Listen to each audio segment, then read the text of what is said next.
To the point. Kesejahteraan hakim kembali menjadi sorotan setelah pemerintah secara resmi menaikkan gaji hakim hingga 280%. Kebijakan ini dinilai sebagai upaya serius untuk memperkuat integritas lembaga peradilan dan menjawab tuntutan keadilan struktural dalam sistem hukum Indonesia. Namun, di tengah antusiasme tersebut, publik pun mempertanyakan apakah dengan gaji tinggi otomatis menjamin profesionalisme serta kejujuran aparat peradilan. Dan untuk menggali lebih dalam, kami nanti akan hadirkan perbincangan bersama dengan beberapa narasumber dari latar belakang yang berbeda. Kami upayakan untuk langsung dapat berbincang dengan seorang hakim untuk mendapatkan perspektif di lapangan, kemudian dari pihak Komisi Yudisial untuk mendapatkan aspek pengawasan dan etika, dan juga seorang pakar hukum pidana untuk lebih menelaah dampak strukturalnya dalam sistem hukum tersebut. Anda nanti dapat bergabung bersama kami. Silakan di 021 352 3172, 384 4545, kemudian 386 6712 dan 386 2375. Apa harapan Anda dengan adanya kenaikan gaji hakim yang mencapai 280% demi hakim sejahtera, tetapi juga bagaimana dengan peningkatan kualitas peradilan kita? Kami sudah tersambung bersama dengan Hakim pada Pengadilan Negeri Larantuka, Bagus Sujatmiko. Selamat malam Pak Bagus Sujatmiko. Apa kabar Pak? Selamat malam Pak Rudi Zain. Iya, bisa terdengar Pak ya suara kami dengan baik di sana ya Pak? Terdengar dengan baik Pak. Baik. Ya, mungkin di awal bisa diceritakan atau dijelaskan sudah berapa lama Pak Bapak berprofesi sebagai seorang hakim ini? Baik. Terima kasih sebelumnya Pak Rudi dan RRI sudah memberi kesempatan mengundang kami malam ini Pak. Ya. Perkenalkan, nama Bagus Sujatmiko Pak. Saya hakim pada pengadilan tingkat pertama di Pengadilan Negeri Larantuka. Saya bertugas Pengadilan Negeri Larantuka sejak April 2020 Pak. Lebih sudah 5 tahun 2 bulan lah kurang lebih Pak. 5 tahun kita 2 bulan bertugas di sini. Iya, Pak. Ya, artinya atau mendengar langsung apa yang disampaikan oleh Bapak Presiden, kenaikan hakim mencapai 280%. Dan yang menjadi menarik kan kenaikan tertinggi justru dirasakan atau diberikan kepada golongan hakim yang terendah. Bagaimana ini respon dari Pak Bagus sendiri? Tentu kami menyambut sangat baik dan sangat bersyukur tentu Pak dengan adanya kenaikan ini. Ini sangat membantu kami yang posisinya di daerah dan jauh dari kampung halaman ini Pak. Kalau kampung halaman di mana Pak Bagus? Saya sendiri orang Palembang Pak. Wow. Sumatera. Palembang ya, Sumatera Selatan ke Larantuka jauh ya. Iya. Betul Pak, betul. Jadi ya, kami sangat bersyukur dan menyambut baik Pak yang disampaikan Pak Presiden tadi pagi Pak. Iya, kalau boleh tahu berarti dari kisaran 180 sampai 280, Pak Bagus masuk yang kategori kenaikannya berapa ini Pak? Baik Pak, sampai dengan saat ini, ini saya pribadi ya Pak, yang saya tahu cuman yang disampaikan oleh Pak Presiden tadi pagi. Untuk rinciannya saya kan posisi sekarang pangkat 3B Pak. 3B, oke. Ya, yang disampaikan oleh Pak Presiden tadi pagi adalah yang paling junior Pak, artinya yang paling rendah. 3A Pak. 3A, oke. Ya, tapi untuk yang 3B ke atas sampai dengan saat ini kami belum menerima rinciannya Pak. Oh. Jadi saya sendiri belum bisa mengetahui secara pasti Pak kita mendapat kenaikan berapa gitu Pak. Tapi 3A yang 280%, 3B ke atas belum tahu nih Pak ya, berapa kenaikannya ya. Belum. Tapi pasti ada kenaikan betul, yang signifikan begitu kan? Mudah-mudahan Pak, kita doakan sama. Iya. Tapi Pak, dengan kisaran angka kenaikan 180 sampai dengan 280% dari gaji sebelumnya, menurut Pak Bagus apakah ini sudah cukup mencerminkan sesuai dengan beban kerja hakim yang diemban selama ini Pak? Baik Pak, ini pertanyaan yang cukup sulit Pak untuk bisa dijawab secara pasti tentu Pak, karena kita harus mengetahui juga, masyarakat harus mengetahui bahwa setiap pengadilan, setiap jenjang hakim itu menghadapi beban perkara yang berbeda-beda, Pak. Oke. Gitu. Iya, iya. Seperti di Jakarta, Pak, itu para senior kami itu harus bersidang dari pagi hingga larut malam, Pak. Dari pagi hingga Bahkan di larut malam, beberapa, itu berarti bisa berapa iya, kali persidangan itu ya? itu yang saya tahu, Pak. Sehari itu senior-senior kami di Jakarta itu bisa bersidang 40-100 sidang per hari, Pak. Wah, 40 Iya, Pak. sampai Bahkan 100 dulu, sidang. iya, Pak. Bahkan dulu kalau Bapak mengikuti sidang kopi sianida Iya, Jessica itu ya, Pak, iya, iya. itu sidangnya melewati hari, Pak. Jadi Iya, sidang iya. dibuka hari Senin, ditutup hari Selasa, Pak. Dini hari bahkan pagi-pagi bahkan sampai jam 2 itu saya ngikutin Iya, terus itu. Iya. iya, itu hal biasa, Pak, di Jakarta gitu. Jadi kalau kemudian ditanya apakah beban ini, kemudian kenaikan ini menjawab beban kerja selama ini, jujur sampai dengan saat ini saya belum tahu pasti karena draft atau ketentuan rincinya pun kami atau saya ya, Pak, Belum saya terima ya. belum terima. Tapi kalau Bapak bertanya saya pribadi, Iya. kita sempat menghitung-hitung ya, Pak. Ini perhitungan pribadi, tapi Iya. mohon izin Pak Rudi. Iya, iya. Jadi kemungkinan kenaikan itu di sekitar 7 sampai 10 juta mungkin, Pak, gitu kan. Itu kalau dengan angka yang sekarang ini atau gimana? Idealnya atau angka Ya, yang saat ini diberikan oleh presiden? ya itu kira-kira yang akan menjadi kenaikan kami lah, Oh, kurang lebih mungkin oke. segitu, Pak. 7 sampai dengan 10 juta. Oke, baik. Iya, tapi ini perhitungan pribadi Iya, yang coba iya. kami buat Aha, gitu ya, Pak. iya. Gitu ya. Ini tentu sangat membantu kami, Pak, karena Hmm, kami kan jauh dari kampung, Pak. Iya, iya. Sedangkan kebutuhan hidup di daerah itu sangat variatif, Pak. Ada yang murah. Contoh kami di Antuka, di Flores Timur ini, Pak. Ini kan daerah paling timur di NTT, Pak. Iya.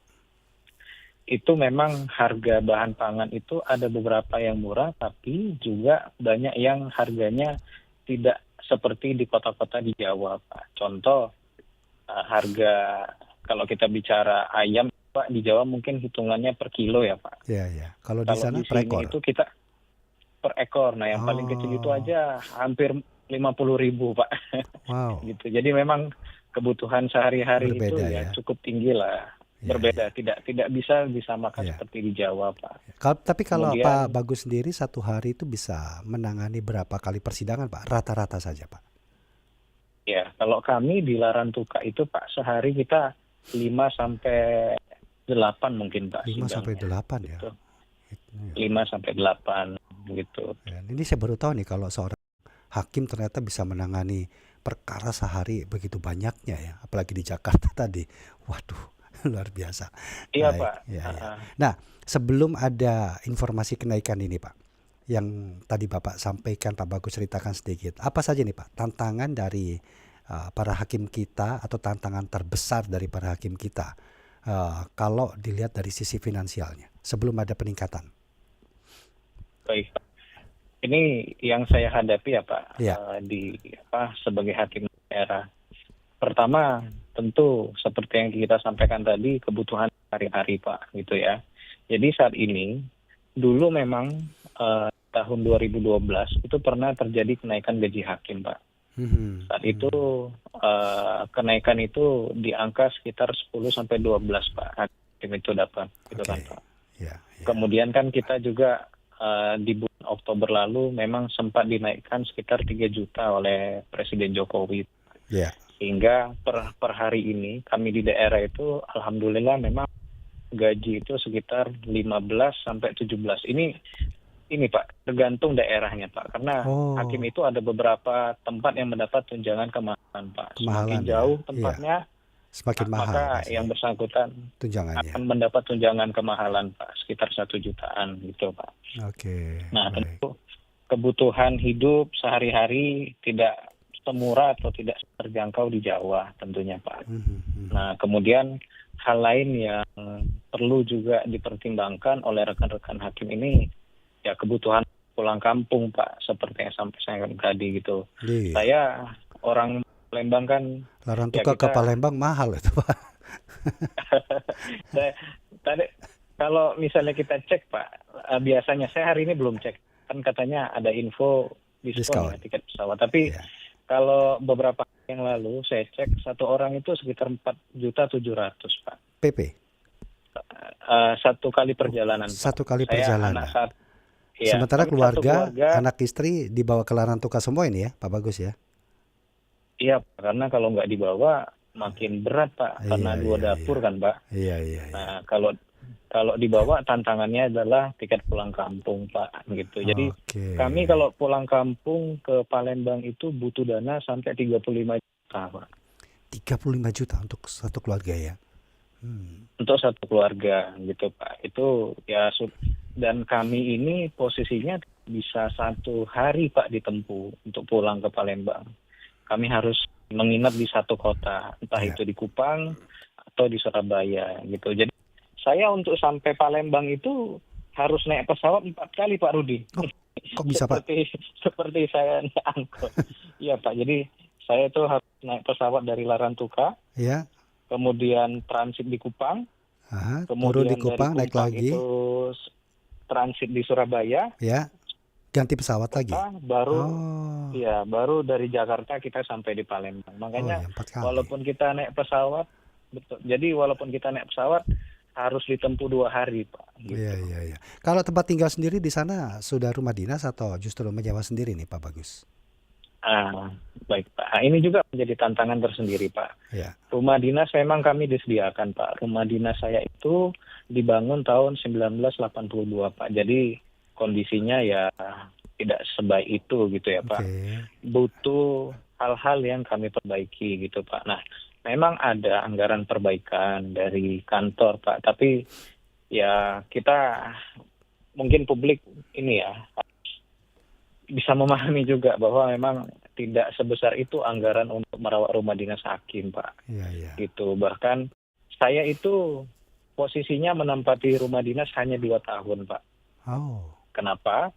Karena rumah dinas saya sudah dinyatakan tidak layak oleh dinas PU setempat gitu. Karena atapnya itu sudah ini Pak, sudah diperhitungkan akan roboh ketika Larantuka itu daerah yang rawan bencana angin Pak. angin ya. Oke, oke. Ya, jadi kalau misalnya dipaksakan dari dinas PU di Larantuka menakutkan akan roboh gitu rumah itu Pak. Jadi akhirnya memang ini mendapat bantuan rumah sewa Pak dari kantor. Oh, akhirnya rumah sewa. Iya. Oke. Ya, dan memang ada dana bantuan dari kantor, tapi Iya. pun itu kami tetap harus menombok Pak, Iya. gitu. Karena bantuan gimana? Iya. Jadi mendengar cerita Pak Bagus ini juga pernah kami dengar juga dari cerita teman hakim lainnya Pak dalam wawancara sebelum-sebelumnya. Hampir sama gitu Baik, kondisi di daerah, tantangan-tantangan yang dihadapinya. Jangan-jangan pendapatan sebelumnya itu memberikan pengaruh Pak ya terhadap semangat dan profesionalisme hakim-hakim di daerah kalau begitu Pak. Baik Pak. Jadi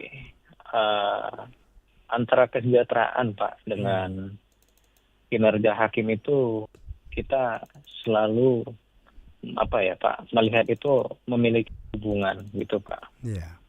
Akan ada kondisi-kondisi Pak di mana ketika seorang hakim itu dalam kondisi sangat membutuhkan, tentu akan sangat lebih mudah untuk digoyang. Itu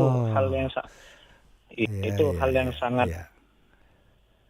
sering terjadi lah yang pernah kami dengar gitu kan Pak. Iya. Berarti Nah, jadi bisa memang dikatakan kesejahteraan dan independensi hakim itu sangat berkorelasi ketika salah satu tidak terpenuhi di situ Pak ya. Iya, jadi Iya. kita banyak mendengar cerita Pak, mungkin ya. Iya. Ini yang beberapa waktu lalu terjadi juga dalam kondisi tertentu yang bersangkutan keluarganya sedang sakit, membutuhkan pengobatan yang biayanya Besar. Karena gini Pak, kami hakim Pak di Indonesia memang sudah di cover asuransi Pak. Tapi hanya kami Pak sebagai individu, keluarga tidak gitu Pak. Jadi memang ada kondisi-kondisi di mana seseorang, ya ini hal-hal yang terjadi di setiap orang lah gitu Pak. Tapi pekerjaan kami ini adalah pekerjaan yang sangat syarat dengan kepentingan. Iya. ketika orang tahu kondisi ini, ketika orang tahu hakim ini membutuhkan sesuatu, tentu segala upaya dilakukan Pak untuk menggoyang integritas tadi Pak, independensi tadi. Jadi memang dilakukan oleh Presiden Prabowo ini kami sangat mengapresiasi dan mensyukuri Pak. Gitu. Karena kalau kita ini Pak Rudi, sebenarnya yang dilakukan Presiden Prabowo ini sudah dilakukan di negara-negara lain Pak. Kami juga sempat melakukan riset Pak. Contohnya di tahun 59 Pak, Lee Kuan Yew. Lee Kuan Yew itu di Singapura. Beliau melakukan reformasi peradilan, reformasi pemerintahan lah. Salah satu yang beliau lakukan adalah menaikkan gaji hakim di sana berkali-kali lipat. Dan sektor pendidikan ketika itu. Betul Pak. Jadi waktu itu yang disampaikan oleh Lee Kuan Yew adalah negara ini rule of law gitu. Jadi orang-orang yang menduduki jabatan rule of law itu harus betul-betul individu berbakat dan berkualitas. Salah satu untuk memancing mereka masuk dalam sektor ini adalah gaji yang kompetitif. Jadi kami memandang apa yang dilakukan Presiden Prabowo ini Pak, ini adalah langkah menyelamatkan untuk hakim-hakim yang berkomitmen memang untuk berintegritas ini, menjaga orang-orang yang berkualitas tetap menjadi hakim hari ini. Dan satu lagi yang sangat penting Pak adalah menyadarkan mereka yang sedang gelap matanya Pak.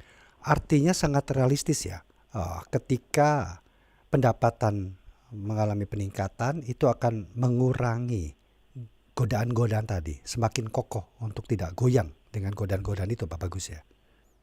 Akan ada kondisi seperti itu Pak gitu. Seperti yang saya contohkan tadi, ketika gajinya sudah cukup baik gitu ya, dia sudah bisa menangani kebutuhan-kebutuhan domestiknya gitu ya Pak. Dia bisa menyekolahkan anaknya dengan baik gitu Pak. Menyembuhkan keluarga-keluarganya yang sakit gitu Pak. Kemudian ya dia juga harus memikirkan kebutuhan sekolahnya, pendidikannya sendiri. Kami ini Pak, hakim ini kalau menurut saya pribadi Pak, saya sampai dengan saat ini terus berusaha untuk sekolah Pak, dan juga ya berusaha dengan dana seadanya Pak. Ini adalah hal yang juga harus kita pikirkan Pak, karena bekerja sebagai hakim ini kita harus memiliki pengetahuan dan kompetensi yang sangat baik Pak. Tentu ditunjang dengan jenjang pendidikan yang terus harus di-upgrade Pak. Gitu. Jadi hal-hal seperti ini ketika negara sudah menyediakan atau bahasanya adalah menanggulangi segala kepentingan atau kebutuhan domestik hakim, tentunya hal-hal yang ditawarkan oleh pihak-pihak eksternal itu toh juga sudah bisa dipenuhi sendiri oleh yang bersangkutan. Jadi dia tidak akan mudah digoyah. Baik. Nah kalau saat ini seperti apa sih Pak sistem dari atau sistem promosi ataupun mutasi Pak? Jadi Pak, saat ini kita itu memang sedang banyak melakukan perbaikan yang saya perhatikan ya Pak. Ini yang saya perhatikan dari lahan tukar Pak tentunya. Saat ini, kalau zaman dulu Pak memang sistem promosi dan mutasi hakim itu sangat digantungkan pada pangkat Pak. Jadi pangkat 3A kemudian menempati daerah-daerah terluar, seiring kemudian yang bersangkutan naik pangkat sampai 3B, 3C dan selanjutnya, maka akan menempati tempat-tempat pengadilan-pengadilan yang lebih ke arah barat atau lebih kota Pak. Gitu. Tapi masyarakat juga perlu tahu Pak bahwa saat ini pimpinan kami di Mahkamah Agung tengah mengedepankan sistem yang lebih objektif Pak. Gitu. Beberapa waktu lalu Pak, khususnya saya angkatan 8 Pak. Kalau yang tadi pagi penting itu angkatan 9 Pak. Oke. Oh berarti satu tahun di atas ya berarti ya? 4 tahun Pak. Satu angkatan itu 4 tahun. Jadi hakim itu tidak menentu penerimaannya Pak. Saya dengan angkatan saya di atas itu bedanya 10 tahun Pak. Oh iya. Oke. Iya. Baik. Ya, kemudian gimana? Ya, jadi memang jadi di angkatan saya beberapa waktu lalu ada yang namanya sistem self assessment question Pak atau SAQ. Jadi ke depan Mahkamah Agung itu akan menilai kualitas hakim-hakim ini Pak. Menilai yang bersangkutan pernah menangani perkara apa, yang bersangkutan jenjang pendidikannya sampai mana, pernah berprestasi atau tidak dalam pendidikan atau diklat yang dilakukan oleh Mahkamah Agung. Dan yang saya dengar, hakim-hakim yang seperti ini itu ke depan akan diprioritaskan pastinya ke tempat-tempat yang lebih ramai atau membutuhkan hakim-hakim dengan kualitas yang sangat baik. Contoh di tempat-tempat yang perkaranya sulit atau banyak perkara-perkara yang sangat menyita perhatian publik, Pak. Jadi memang saya melihat, Pak, momen perubahan Mahkamah Agung itu betul-betul di depan mata kita, Pak. Oke. Salah satu momen yang kita saksikan pagi hari ini dilakukan oleh Presiden Prabowo dengan kalau Lee Kuan Yew disebut sebagai Bapak Rule of Law Singapura, Pak. Ya, mudah-mudahan yang dilakukan oleh Presiden Prabowo hari ini bisa mengulang kesuksesan yang dilakukan oleh Lee Kuan Yew menjadi Bapak Kehakiman Indonesia, Pak. Gitu. Kalau begitu, terakhir Pak Bagus, menurut Anda apa perbaikan atau bahkan perubahan atau mungkin reformasi lanjutan yang paling mendesak setelah perbaikan pendapatan ini, Pak? Baik, Pak. Terima kasih. Sebelumnya, Pak, tentu kami sangat berharap ke depan proses penerimaan, proses seleksi hakim itu akan menjadi lebih baik dan diperketat, Pak. Dengan ditingkatkannya kesejahteraan hakim oleh pemerintah, tentu ini akan menjadi pertanda bahwa ke depan Indonesia akan memiliki hakim-hakim yang berasal dari individu-individu atau talenta-talenta terbaik dari kampus-kampus terbaik, Pak. Oke. Orang-orang terbaik ini akan berlomba-lomba menjadi hakim dengan segala hal yang dijanjikan oleh negara, gitu, Pak. Tentu dengan adanya kesejahteraan yang semakin baik ini, saya pribadi, Pak, mendukung kesejahteraan yang lebih baik, maka kinerja harus lebih baik. Maka seyogyanya pengawasan terhadap hakim-hakim juga bisa lebih ditingkatkan, Pak. Sehingga teman-teman yang kemudian berprestasi bisa kemudian dipromosikan, dan hakim-hakim yang terbaik itu akan menempati tempat-tempat yang betul-betul dibutuhkan oleh masyarakat, Pak. Baik. Terima kasih banyak Pak Bagus Sujatmiko, Pak Hakim kita malam hari ini. Senang sekali saya bisa berbincang. Sama-sama. Kapan lagi saya nanya Pak Hakim terima ya. kasih. Terima kasih. Pak Rudi. Sehat selalu Terima kasih. Pak Bagus. Selamat malam Pak. Ya, selamat malam Pak Rudi. Terima kasih. Demikian tadi Hakim pada Pengadilan Negeri Larantuka, Bagus Sujatmiko. Kami berbincang dalam sesi pertama, gaji naik sampai dengan 280% demi hakim sejahtera. Nanti kami akan lanjutkan dengan narasumber yang berbeda, masih dengan topik yang sama, dan silakan nanti kami undang Anda untuk dapat berpartisipasi dalam to the point kami di 021 352 3172, 384 4545, 386 2375 dan 386 6712.